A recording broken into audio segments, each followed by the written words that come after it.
Այս տարին անցել է, այս տարվա համենայն դեպս առաջին կեսը անցել է հանդիմության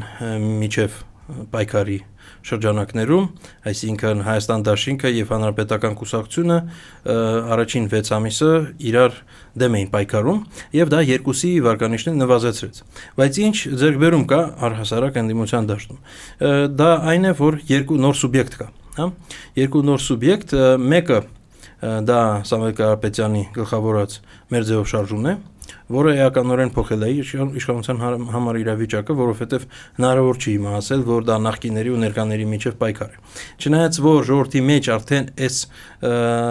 նախկիների թեման այլևս այդքան լավ չի աշխատում, բայց ամեն դեպքում հակակրանքը շարունակվում է եւ այսպիսով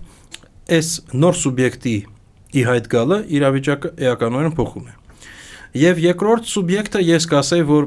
այսպես ասած միանշանակ սուբյեկտ չէ, դա ավելի շուտ բազմությունն է փոքր սուբյեկտների, ընդդիմադիր, լինի դա Արման Թաթոյանը, լինի դա Հայակվե, լինի դա էլի մի քանի փոքր ուրիշ կուսակցություն, որոնք եւս ընդդիմադիր կեցվածք ունեն եւ հավանաբար կմիանան կամ ինչ որ չափով կհամագործակցեն եւ եթե միավորվեն կարող են օրինակ խորհրդարան անցնել։ Այստեղ իհարկե արդեն հագին իրենց աշխատանքից էլ կախված եւ հետագա ընթացքից